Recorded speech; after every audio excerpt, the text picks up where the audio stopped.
Hey everyone, welcome back to my kitchen. I'm Josefina and today I'm going to be showing you guys how I make beef pozole.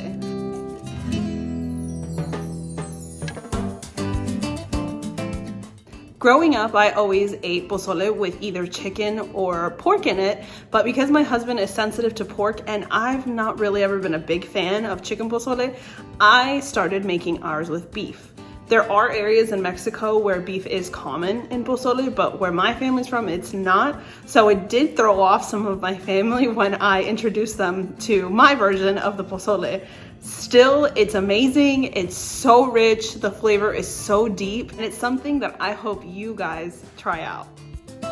To a large stock pot that I filled with 16 cups of beef stock or water if you don't have any, I added 4 large carrots, 2 stalks of celery, 2 large onions that I cut in half, 3 bay leaves, 1 tablespoon of peppercorns, 1 tablespoon of dry marjoram, 1 tablespoon of dry oregano, 2 tablespoons of salt, and 2 pounds of chuck roast that I cut into 5 large chunks. Normally I use 4 pounds, but all I had in the freezer today was 2 pounds, so I went with it. Then I covered that and let that boil for 5 hours. So like I said, this has been boiling for the past 5 hours. So now at this point, I am going to remove all of the meat and strain out all the broth to get any little bits of peppercorns or little bits of vegetables that may have floated off into the broth.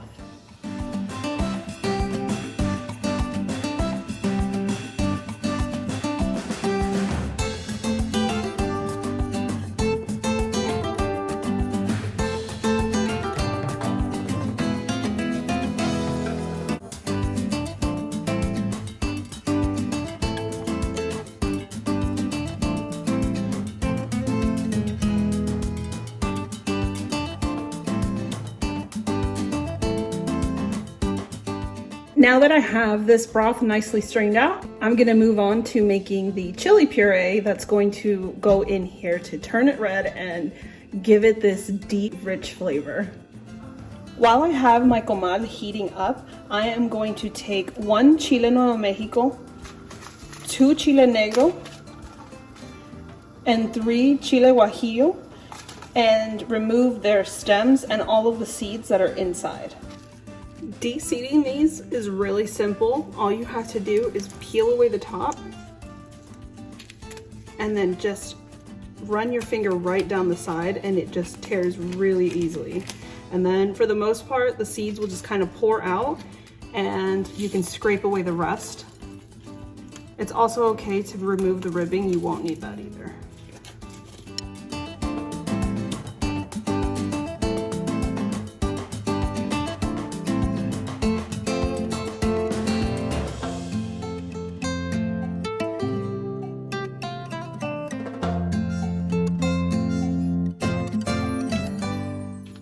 And just make sure you run all the way down the pepper just because there's little pockets inside of any of the wrinkles where seeds can get trapped. Now these chiles are not spicy at all. These just each give it its own kind of like rich, deep flavor. Each one a little different than the other. Some are a little bit more fruity, some are a little bit more smoky, some of them are more woodsy. While there are some dried chiles that are spicy, these ones are not. These are just purely for flavor. I've noticed in a lot of Americanized Mexican food that cumin and chili powder are used heavily. And while cumin is a spice that's used in Mexico, it's not used as heavy as in Americanized Mexican food. Those smoky, rich flavors come from things like dried chiles and roasting the vegetables prior to putting them into a meal. So I've got this comal nice and heated. If you don't have a comal, you can just use a dry saute pan.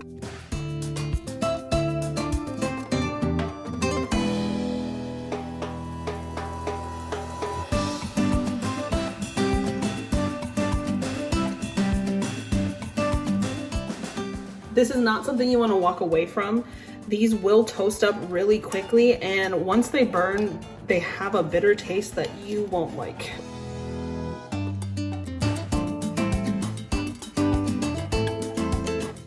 So I'm seeing some smoke happening on those, so I'm gonna go ahead and start pulling these away. These are literally on here a minute at most.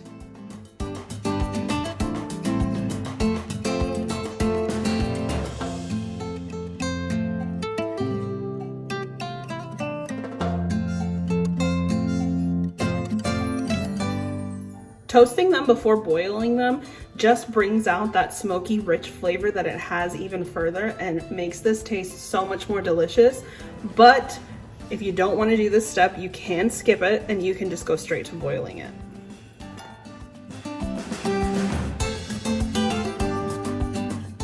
I've added 6 cloves of garlic with the peels on. That way, if I accidentally leave one on just a little too long, the skin is what gets burnt instead of the garlic. This also just gives it that really nice roasty sweet flavor in the garlic before I puree it. The chiles we're toasting on a low heat just because they cook so fast. For the garlic, I've raised it up to a medium low heat.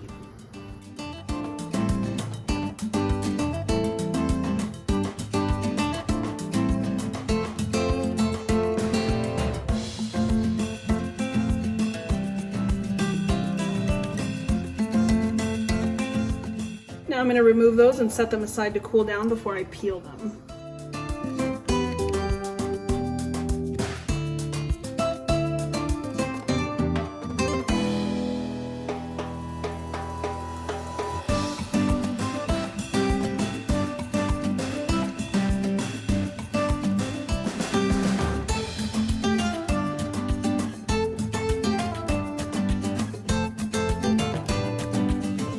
While the garlic was roasting, I set a pot of 4 cups of water to boil. It's coming up to a simmer right now, so I'm gonna go ahead and add my toasted chiles in there.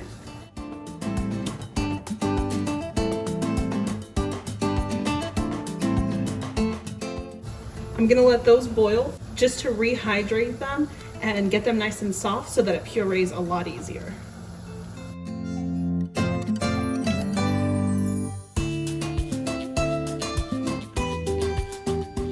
While the peppers are rehydrating, I'm going to open up some cans of hominy. Now, normally I get the really big one that's about 110 ounces, but I could not find it anywhere in the Mexican store or even at Walmart. So I had to go with the small 25-ounce cans. So I am going to open up 4 of those and drain them out of their liquid.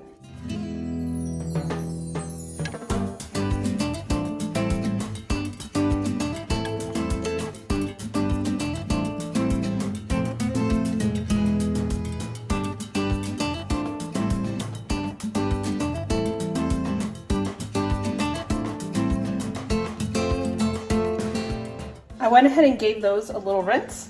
So now I'm going to go ahead and blend up those roasted garlic cloves and the reconstituted chiles.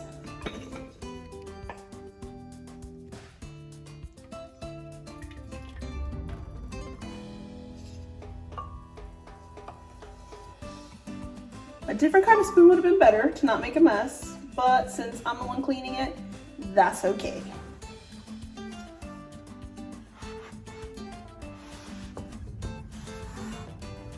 I'm also going to add about half a cup of the cooking liquid from the chiles.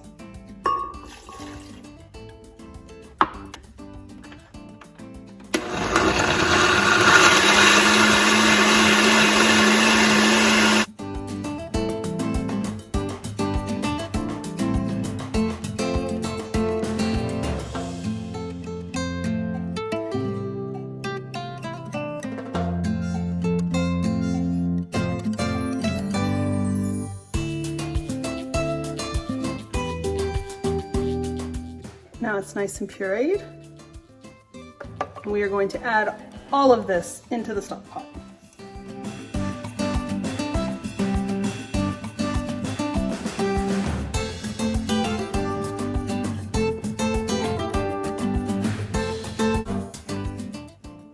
Before that gets stirred in, I'm going to take some of the broth and clean out the inside of the blender.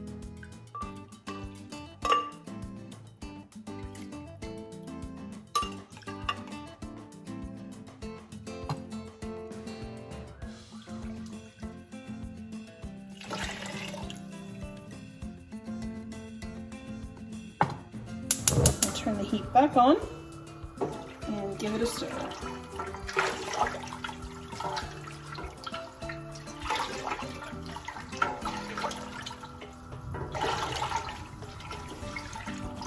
Before I add the meat and the hominy back into the broth, I'm gonna let it come up to a boil. So while that's happening, I'm gonna go ahead and chunk up the meat.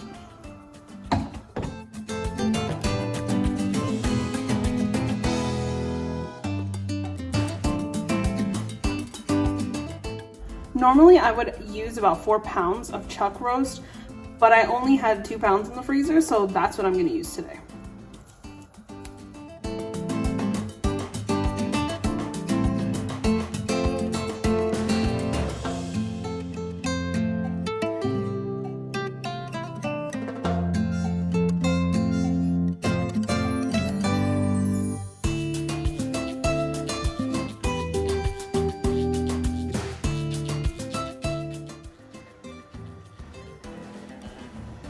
Right, now that I have the broth boiling, I'm gonna go ahead and add in the hominy. I ended up going with just 3 of the cans since I don't have as much meat as I would normally use. So I drain them out and rinse them before putting them in here. And I'm also going to add in the beef.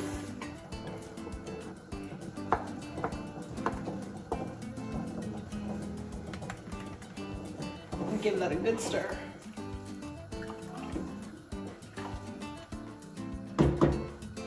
So now I'm gonna let that come back up to a boil.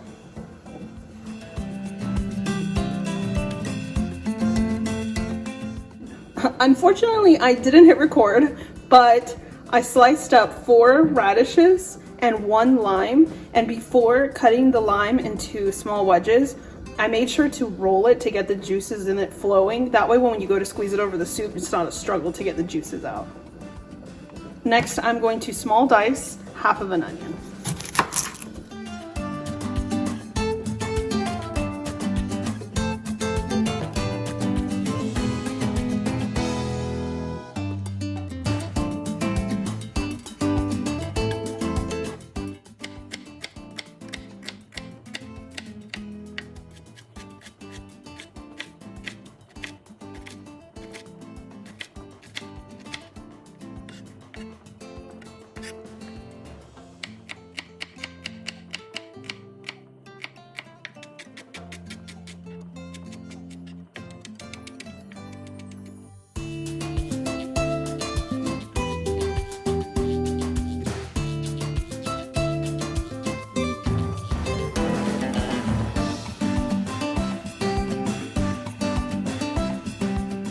Next, I'm going to take some cabbage that I cut in half, and I'm going to thinly slice it.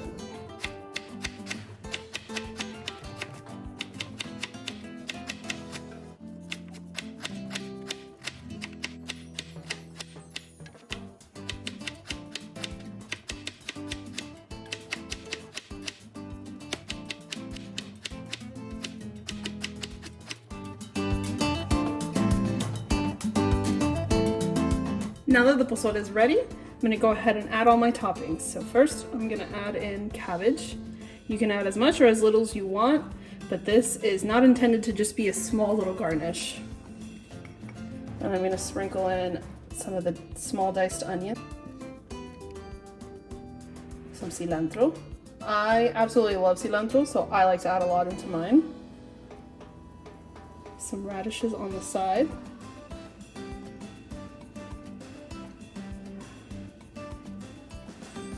Squeeze in some lime.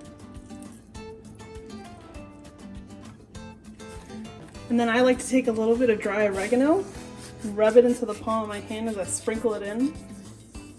Not only does it break it up, but it also helps to start releasing some of those oils, and so it tastes so much better. And now for my favorite part of making pozole, eating it.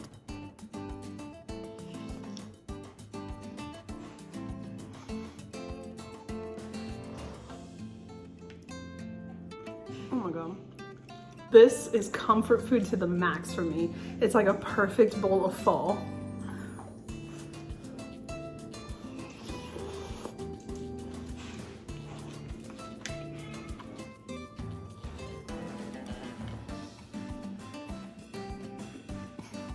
That's it for today's video. I hope you guys enjoyed it. If you did, please give it a thumbs up. And if you haven't already, I hope that you are willing to stick around and hit that subscribe button. Right now, I've got more kitchen videos coming because it is fall and we're rolling into winter pretty soon. And so the garden is really slow right now, but soon I will be building some raised beds and filling them in. So I'll have a video going up for that. But in the meantime, until spring rolls around and things get going again in the garden, there's gonna be a lot of recipe videos just so that I can share lots of Mexican foods and just any family favorites of ours that we have. I hope to see you guys soon.